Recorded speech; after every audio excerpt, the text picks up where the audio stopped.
Salam sehat sejahtera. Jumpa lagi di channel Mata Ketiga. Hari ini kita akan membahas sebuah ramalan yang bahkan lebih mengerikan setelah model Anglo-Saxon. Ramalan ini sebenarnya adalah kelanjutan dari model Anglo-Saxon. Menurut ramalan ini, Perang Dunia Ketiga akan segera terjadi. Dalam video sebelumnya, pernah dibahas tentang seseorang bernama Bill Ryan yang mengunggah sebuah video yang menyebutkan bahwa Freemasonry akan memulai Perang Dunia Ketiga. Salah satu langkah dalam rencana tersebut adalah they will release a flu-like virus. They said China will catch a cold. Those were their words. China will catch a cold. Mereka akan melepaskan virus yang mirip dengan flu. Mereka mengatakan bahwa Tiongkok akan terkena flu. Ini adalah kata-kata dari mereka. Tiongkok akan terkena flu. And after that, then what effectively will be a kind of plague will actually spread right across the world to the West as well. Setelah itu, wabah akan segera menyebar ke seluruh dunia. Bahkan dunia barat juga tidak terkecuali. And you've got this totalitarian military lockdown in all the governments in the Western world because everyone's going to be in panic about all of this. Dunia barat akan mengambil tindakan militer penutupan kota karena pada saat itu orang-orang akan merasa panik terhadap segalanya. And then, he said, then the real war starts. Kemudian perang yang sebenarnya baru akan dimulai. Pada saat itu, banyak orang berpikir bahwa Bill berbicara ngawur. Sampai saat ketika terjadi pandemi 2020, orang-orang baru menyadari bahwa apa yang dikatakan Bill benar-benar terjadi. Jika flu yang disebutkan Bill sudah terjadi, lantas apakah Perang Dunia Ketiga juga akan terjadi? Namun yang menakutkan adalah baru-baru ini tim kami menemukan informasi lain yang lebih mengejutkan. Menurut informasi ini, Perang Dunia Ketiga hanyalah sebagian yang terlihat dari rencana besar ini. Dia bahkan mengungkapkan bahwa lebih dari seabad lalu, Freemasonry sudah merencanakan New World Order mereka, dan semuanya dimulai dari sepucuk surat misterius. Surat misterius. British Museum didirikan pada tahun 1753, merupakan museum nasional pertama di dunia yang mencakup semua bidang pengetahuan. Museum ini memiliki koleksi permanen mencapai 8 juta item, yang merupakan koleksi terbanyak di dunia. Namun sebagian besar koleksinya tidak pernah dipamerkan, termasuk sepucuk surat misterius. Surat ini awalnya dimiliki oleh Giuseppe Mazzini, seorang pemikir dan revolusioner penting dalam gerakan penyatuan Italia. Kemunculannya mendorong Italia dari negara-negara kota yang terpecah menuju penyatuan. Pada tahun 1871, Giuseppe Mazzini menerima sepucuk surat yang secara jelas menuliskan rincian tentang 3 perang dunia. 1. Perang Dunia Pertama harus dimulai agar Illuminati dapat menggulingkan kekuasaan Tsar Rusia, sehingga negara tersebut menjadi benteng komunisme ateis. Agen Illuminati akan menyebabkan perpecahan antara Inggris dan Kekaisaran Jerman. Perpecahan ini akan digunakan untuk memicu Perang Dunia Pertama. Setelah perang berakhir, komunisme akan dibangun dan digunakan untuk menghancurkan pemerintah lainnya dan melemahkan agama. 2. Memanfaatkan perbedaan antara fasis dan Zionis untuk memicu Perang Dunia Kedua. Perang ini harus dimulai untuk menghancurkan Nazisme dan memperkuat Zionisme sehingga cukup kuat untuk mendirikan negara berdaulat di Palestina, yaitu Israel. Tentu saja sekarang hal itu sudah menjadi bagian dari sejarah. Namun jangan lupa bahwa surat ini ditulis pada tahun 1871 saat Perang Dunia Pertama belum meletus. Lalu, bagaimana penulis surat ini tahu rincian tentang Perang Dunia Pertama? Bahkan tahu bahwa setelah Perang Dunia Kedua, Israel akan didirikan. Yang paling menakutkan adalah surat ini juga menuliskan Perang Dunia Ketiga yang belum terjadi.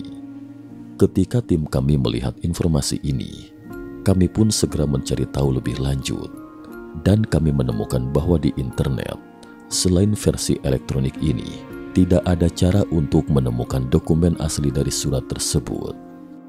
Namun, kami menemukan bahwa pada tahun 1925, Kardinal Jose Maria Caro Rodriguez dari Santiago, Chili, pernah menulis sebuah buku berjudul The Mystery of Freemasonry Unveiled.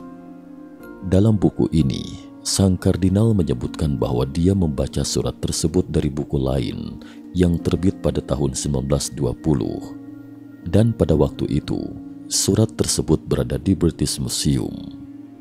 Namun kemudian, British Museum membantah hal ini. Meskipun museum menyangkal memiliki surat tersebut, buku ini membuktikan kemampuan ramalan dari surat itu karena buku tersebut diterbitkan pada tahun 1925. Dan pada waktu itu Perang Dunia Kedua belum terjadi. Jadi pertanyaannya adalah, siapa yang menulis surat ini dan bagaimana dia tahu apa yang akan terjadi di masa depan? Yang mengejutkan adalah, ketika kami menelusuri lebih jauh, kami menemukan bahwa penulis surat tersebut ternyata adalah master tingkat tertinggi di Freemasonry, Albert Pike. Albert Pike lahir pada tanggal 29 Desember 1809 di Amerika Serikat dari sebuah keluarga miskin. Ayahnya, Benjamin Pike, adalah seorang pembuat sepatu. Ibunya, Sarah Pike, adalah seorang ibu rumah tangga biasa. Berdasarkan informasi yang ada, Albert Pike sangat cerdas sejak kecil.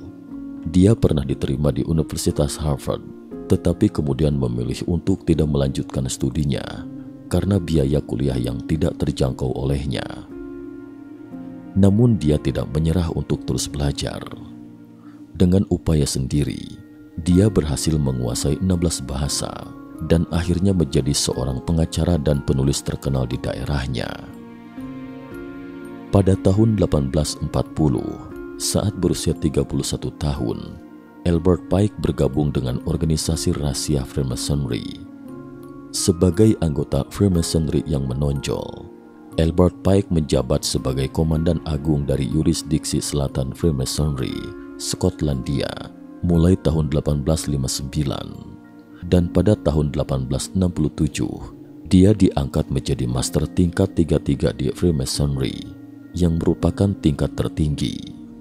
Jika Freemasonry memang menyimpan rahasia tertentu, maka Albert Pike pasti adalah salah satu orang yang mengetahuinya.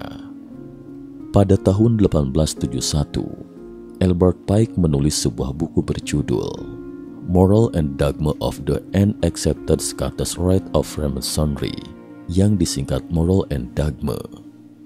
Sekarang, buku ini sudah dipublikasikan untuk umum, tetapi lebih dari 100 tahun yang lalu, buku ini hanya beredar di kalangan Freemasonry. Buku ini menjelaskan secara rinci 32 tingkatan pertama dari Freemasonry, kecuali tingkat tertinggi, yaitu tingkat 33 yang tidak dicantumkan dalam buku tersebut. Yang menarik adalah, pada tahun yang sama ketika Moral and Dogma diterbitkan, Albert Pike juga menulis sepucuk surat kepada Giuseppe Mazzini yang menyebutkan bahwa tidak lama lagi sebuah rencana dunia yang dipimpin oleh Freemasonry akan segera dilaksanakan. Ramalan pertama. Menurut buku The Mystery of Freemasonry Unveiled, Albert Pike dalam suratnya kepada Giuseppe Mazzini menyebutkan bahwa di masa depan akan terjadi 3 perang dunia. Namun perang-perang ini tidak akan terjadi begitu saja, tetapi dipicu serangkaian rencana yang mengarah pada terjadinya perang tersebut. Semua ini dimulai dari revolusi industri pada tahun 1870-an. Karena revolusi industri, produksi manusia mulai dilakukan secara mekanis, biaya produksi menurun, dan kapasitas produksi meningkat, yang akhirnya menyebabkan perkembangan ekonomi yang pesat. Pada saat itu, kekuatan Eropa ingin memperluas pasar dan merampas sumber daya, sehingga mereka mulai membangun koloni di seluruh dunia. dengan Inggris dan Prancis sebagai pemimpin. Namun setelah Jerman bersatu, juga ingin mendapatkan bagian. Awalnya, tiga negara ini sudah saling curiga karena wilayah yang berdekatan, dan karena kepentingan ekonomi, ketegangan pun meningkat. Jerman, Kekaisaran Austria-Hongaria, dan Italia membentuk blok sentral. Melihat Jerman sudah bergerak, Inggris dan Prancis juga bersekutu dengan Kekaisaran Rusia, membentuk blok sekutu, menciptakan dua blok besar yang saling mengimbangi. Namun situasi ini tidak berlangsung lama. Ketika kekuatan besar Eropa bersaing untuk sumber daya, Kekaisaran Austria-Hongaria tiba-tiba menguasai Bosnia. Masalahnya adalah Bosnia dihuni oleh orang-orang Serbia yang sudah lama ingin menguasai wilayah tersebut. Tindakan Austria-Hongaria ini membuat Serbia sangat marah dan menjadi pemicu Perang Dunia I. Pada tanggal 28 Juni 1914, dua tembakan di Sarajevo menjadi pemicu terakhir. Seorang pemuda Serbia menembak mati putra mahkota dan istrinya dari Kekaisaran Austria-Hongaria. Tindakan ini membuat Austria-Hongaria sangat marah dan mereka segera menuntut Serbia menyerahkan pelaku. Tetapi Serbia menolak. Mengapa Serbia berani menolak? Karena Serbia dilindungi oleh Rusia, sedangkan Austria-Hongaria didukung oleh Jerman. Akhirnya dengan reaksi berantai, Perang Dunia I pun pecah. Perang ini berlangsung selama 4 tahun 3 bulan, menyebabkan 15 juta orang tewas. Yang penting adalah, sebelum ini tidak pernah ada perang dunia di dunia. Namun hal yang sangat serius ini sudah ditulis dalam surat Albert Pike. Dia bahkan mengatakan bahwa Perang Dunia I harus terjadi agar Illuminati bisa menggulingkan Tsar Rusia dan Rusia menjadi benteng komunisme ateis. Hal ini benar-benar terjadi sesuai rencana Illuminati. Pada tanggal 8 Maret 1917, terjadi revolusi Februari di Kekaisaran Rusia. Ekonomi Rusia sangat terpukul oleh Perang Dunia I. Rakyat hidup dalam kesulitan, ditambah dengan korupsi politik, sehingga revolusi Februari terjadi karena ketidakpuasan rakyat. Akhirnya, Tsar Nicholas II tidak bisa membendung kemarahan rakyat dan memilih untuk turun tahta. Lalu pemerintahan sementara dibentuk. Namun kemudian pemerintahan sementara memutuskan untuk tetap berpartisipasi dalam Perang Dunia I. Keputusan ini kembali membuat rakyat Rusia marah. Ditambah lagi dengan kegagalan pemerintahan sementara untuk mengatasi masalah ekonomi dan kekurangan pangan, menyebabkan terjadinya revolusi Oktober. Dalam revolusi ini, Partai Bolshevik yang dipimpin oleh Vladimir Lenin menggulingkan pemerintahan sementara dan mendirikan pemerintahan Soviet. Rusia akhirnya benar-benar menjadi negara komunis seperti yang diramalkan. Artinya semua ramalan dalam surat tentang Perang Dunia I menjadi kenyataan. Hal ini membuat beberapa orang mulai berpikir bahwa surat ini mungkin bukan ramalan, melainkan sebuah rencana. Ketika kami melihat kembali peristiwa ini dengan perspektif teori konspirasi, kami menemukan bahwa sebenarnya putra mahkota dan istrinya bisa menghindari penembakan. Pada hari mereka diserang, mereka sebelumnya telah diserang dengan granat tangan, tetapi granat itu tidak melukai putra mahkota dan istrinya, hanya melukai orang-orang di sekitar dan pengawal. Putra mahkota dan istrinya memutuskan untuk mengubah jadwal mereka dan mengunjungi rumah sakit untuk menjenguk korban yang terluka. Semua orang tahu tentang perubahan jadwal ini, kecuali sopir. Sopir tetap mengikuti rute awal, sehingga si pembunuh memiliki kesempatan untuk menembak putra mahkota dan istrinya. Kesalahan ini tidak hanya menyebabkan kematian mereka, tetapi juga memicu Perang Dunia I. Pertanyaannya, benarkah sopir tidak tahu tentang perubahan rute? Atau semuanya memang sudah direncanakan? Karena Albert Pike tidak hanya meramalkan peristiwa pertama, tetapi juga ramalan keduanya berikut ini juga terjadi. Perang Dunia Kedua. pada tanggal 11 November 1918. Setelah lebih dari 4 tahun, Perang Dunia Pertama akhirnya berakhir. Meskipun banyak orang berharap ini akan menjadi satu-satunya perang dunia dalam sejarah manusia, namun harapan itu akhirnya pupus. Pada tanggal 23 Agustus 1939, Jerman dan Uni Soviet tiba-tiba mengumumkan penandatanganan Fakta Non-Agresi Jerman-Soviet. Hal ini sangat mengejutkan negara-negara pemenang Perang Dunia Pertama. Awalnya, banyak yang mengira bahwa Nazi Jerman dan Uni Soviet adalah musuh bebuyutan. Inggris dan Prancis berharap Uni Soviet dapat menyeimbangkan kekuatan Jerman. Namun tiba-tiba kedua negara tersebut bersekutu, sehingga menimbulkan kecurigaan mereka. Sebelum sempat Inggris dan Prancis bereaksi, pada tanggal 1 September 1939, pasukan Hitler menyerbu Polandia. Sebelumnya, Inggris dan Prancis telah berjanji untuk melindungi Polandia, sehingga mereka segera menyatakan perang terhadap Jerman, dan Perang Dunia Kedua pun resmi dimulai. Namun Polandia akhirnya tidak mampu menahan serangan kilat Jerman dan kalah dalam waktu lebih dari 1 bulan. Pasukan Jerman kemudian berbalik ke barat dan dalam waktu singkat mengalahkan Prancis, yang pada saat itu disebut sebagai kekuatan militer barat terkuat di Eropa, bahkan sempat menduduki sebagian besar Eropa. Pada bulan Juni 1941, melihat hampir seluruh Eropa berada di bawah kendalinya, Jerman merasa tidak lagi membutuhkan bantuan Uni Soviet. Hitler memutuskan untuk mengabaikan Fakta Non-Agresi Jerman-Soviet dan melancarkan serangan besar-besaran ke Uni Soviet. Kala itu, Uni Soviet tidak siap dan terus-menerus mengalami kekalahan. Pasukan Jerman bahkan sempat mencapai pinggiran ibu kota Uni Soviet, Moskow. Pertempuran ini dikenal dalam sejarah sebagai Operasi Barbarossa. Pada saat itu, pemimpin Uni Soviet, Stalin, memimpin perlawanan dengan gigih. Di momen kritis ini, Presiden Amerika Serikat, Roosevelt, menyetujui program Lend-Lease yang menyediakan pasokan makanan, minyak, baja, dan tank untuk Uni Soviet, sehingga mereka bisa fokus melawan Jerman. Dengan bantuan Amerika Serikat, Uni Soviet akhirnya berhasil mempertahankan pertahanannya dan membuat Jerman mengalami kekalahan. Pada tanggal 7 Desember 1941, Jepang tiba-tiba menyerang Pearl Harbor, Amerika Serikat. Akhirnya, Amerika Serikat tidak bisa lagi bersikap netral dan bergabung dalam Perang Dunia Kedua. Pada tahun 1944, Amerika Serikat melancarkan pendaratan Normandia, menyerang Jerman dari arah Eropa Barat.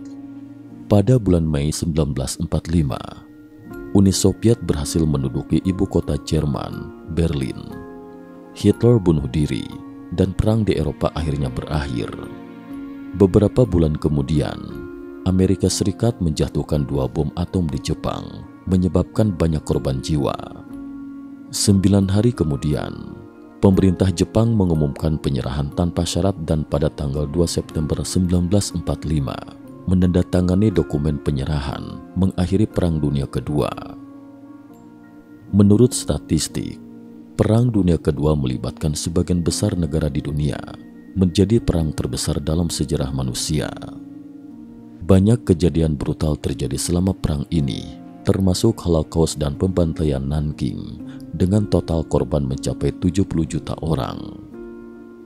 Bayangkan, satu perang dunia menyebabkan 70 juta orang tewas, atau setara dengan 3% hingga 3,7% dari total populasi dunia saat itu.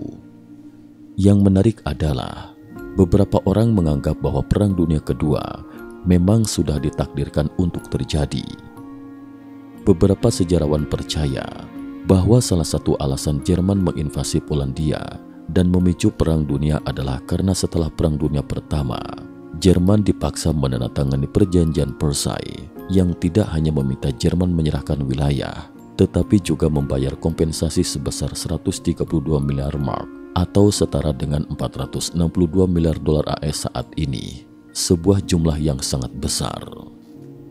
Bahkan Perdana Menteri Inggris saat itu, David Lloyd George, di mana setelah melihat perjanjian Versailles, juga tidak bisa menahan diri untuk mengatakan bahwa perjanjian ini akan memicu perang lagi dalam 20 tahun ke depan. Orang Jerman akan mengabaikan perjanjian itu atau memulai perang.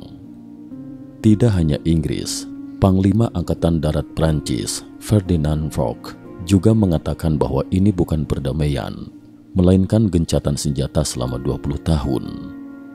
Namun yang lebih mengejutkan adalah 40 tahun sebelumnya, Albert Pike sudah tahu bahwa Perang Dunia Kedua akan terjadi. Dia bahkan mengatakan bahwa Perang Dunia Kedua akan menggunakan fasisme dan Zionisme untuk memicu perang dan akhirnya menghancurkan Nazisme. Yang paling menakutkan adalah dia juga tahu bahwa setelah Perang Dunia Kedua, Israel akan didirikan di Palestina. Albert Pike bahkan mengatakan bahwa komunisme di masa depan harus cukup kuat untuk menyeimbangkan dunia Kristen. Beberapa orang berpendapat bahwa yang dimaksud dengan dunia Kristen adalah negara-negara Barat, dan hal ini memang terjadi. Selama Perang Dunia Kedua, saat Uni Soviet maju melawan Jerman, mereka menduduki banyak negara di Eropa Timur, memperluas blok komunis. Yang penting adalah kekuatan komunisme bukanlah hasil akhirnya, tetapi ada yang ingin menggunakannya untuk menyeimbangkan dunia Barat hingga siap menghadapi bencana besar terakhir, yaitu Perang Dunia Ketiga. Perang Dunia Ketiga. Ramalan ketiga dalam surat Albert Pike berbunyi, Perang Dunia Ketiga harus dimulai dengan memanfaatkan perbedaan yang disebabkan oleh agen-agen Illuminati antara Zionis dan pemimpin dunia Islam. Perang ini harus dilakukan dengan cara menghancurkan satu sama lain antara Islam dan Zionis. Islam di sini merujuk pada dunia Muslim Arab dan Zionis merujuk pada Israel. Jadi, menurut surat tersebut, Perang Dunia Ketiga akan dipicu oleh perselisihan antara Israel dan negara-negara Arab. Jika kita melihat kembali sejarah, setelah Perang Dunia Kedua berakhir, pada tahun 1947, Perserikatan Bangsa-Bangsa PBB mengeluarkan Resolusi 181 yang mengusulkan agar Palestina dibagi menjadi dua negara, satu untuk orang Arab dan satu lagi untuk orang Yahudi. Tidak mengherankan, usulan PBB ini diterima dengan senang hati oleh orang Yahudi karena akhirnya mereka memiliki tempat tinggal yang tetap. Tetapi orang Arab yang sudah tinggal di Palestina tidak senang. Bagaimana mungkin mereka senang jika seluruh Palestina sebelumnya milik mereka itu sekarang harus dibagi? Pada tanggal 15 Mei 1948, Israel mendeklarasikan kemerdekaannya. Pada dini hari berikutnya, Liga Arab melancarkan Perang Arab-Israel pertama untuk mencegah pendirian negara Israel dan mendukung orang Arab yang sebelumnya tinggal di Palestina. Hingga saat ini, sudah terjadi 5 perang besar antara Israel dan negara-negara Arab. Perang-perang ini semakin memperburuk hubungan antara Israel dan dunia Arab, menyebabkan banyak orang Palestina kehilangan tempat tinggal dan menjadi pengungsi, serta menimbulkan kebencian yang mendalam terhadap Israel. Kemudian pada tanggal 7 Oktober 2023, kelompok bersenjata Palestina, Hamas, melancarkan serangan terhadap Israel dan Israel segera membalas. Hingga hari ini, perang antara kedua belah pihak masih berlangsung, tidak hanya dengan Hamas. Tahun ini, Israel juga sering bentrok dengan Iran, membuat banyak orang khawatir apakah ramalan Perang Dunia Ketiga oleh Albert Pike benar-benar akan terjadi. Namun pertanyaannya adalah, benarkah Freemasonry memiliki kekuatan sebesar itu untuk mengendalikan situasi internasional? Para penganut teori konspirasi percaya bahwa hal ini mungkin saja. Alasan utamanya adalah Israel selalu memiliki hubungan baik dengan Amerika Serikat dan banyak pendiri bank investasi serta perusahaan dana Amerika Serikat adalah orang Yahudi, seperti pendiri The Goldman Sachs Group Inc., Marcus Goldman, dan pendiri BlackRock, Larry Fink. Yang lebih penting adalah pendorong utama di balik kebijakan moneter Amerika Serikat, Federal Reserve, pada awalnya adalah Paul Warburg, yang juga seorang Yahudi. Oleh karena itu, banyak orang percaya bahwa jika Israel dalam bahaya, Amerika Serikat kemungkinan besar akan membantu. Berdasarkan catatan sejarah, pernah ada 15 presiden Amerika Serikat yang ternyata adalah anggota Freemasonry, termasuk pendiri Amerika Serikat dan presiden pertama, George Washington, yang juga merupakan anggota Freemasonry dengan tingkat tertinggi, sama seperti Albert Pike. George Washington bahkan pernah mengatakan bahwa dia yakin prinsip-prinsip Freemasonry yang diterapkan dengan benar akan meningkatkan kebajikan pribadi dan kemakmuran publik. Tidak hanya Washington, Presiden Harry S. Truman yang menjatuhkan 2 bom atom di Jepang selama Perang Dunia Kedua juga adalah anggota Freemasonry. Oleh karena itu, banyak orang percaya bahwa Freemasonry memiliki kemampuan untuk mengendalikan dunia, tetapi prasyaratnya adalah surat Albert Pike itu asli dan benar adanya. Karena saat meneliti surat ini, kami menemukan 2 celah terbesar. Menurut buku The Mystery of Freemasonry Unfiled, surat ini ditulis oleh Albert Pike pada tahun 1871. Namun masalahnya adalah fasisme baru diperkenalkan oleh Benito Mussolini pada tahun 1915 dan Nazisme baru muncul setelah tahun 1920-an. Dengan kata lain, ketika Albert Pike menulis surat ini, kedua ideologi tersebut belum ada. Namun ada yang berpendapat bahwa jika Freemasonry benar-benar mengendalikan dunia dan bahkan merencanakan masa depannya, maka wajar saja jika Albert Pike mengetahui fasisme dan Nazisme lebih awal. Meskipun kita tidak bisa memastikan apakah surat ini benar-benar ada, tidak bisa dipungkiri bahwa melalui surat ini, kita telah melihat kembali Perang Dunia Pertama dan Kedua. 2 perang terbesar dalam sejarah manusia ini menyebabkan jutaan orang tewas, banyak ibu kehilangan anak, dan banyak anak menjadi yatim piatu, hingga akhirnya membuat semua orang menjadi korban. Jika terjadi lagi, siapa sih yang ingin mengalami perang dunia? Kami pikir jawaban untuk pertanyaan ini adalah nilai terbesar dari surat tersebut, dan itulah sebabnya mengapa channel Mata Ketiga kerap membahas ramalan. Karena kami percaya bahwa semua ramalan adalah refleksi dari sejarah dan prediksi untuk masa depan. Ini terus mengingatkan kita bagaimana menghindari kesalahan yang sama. Sekian dan terima kasih atas perhatiannya.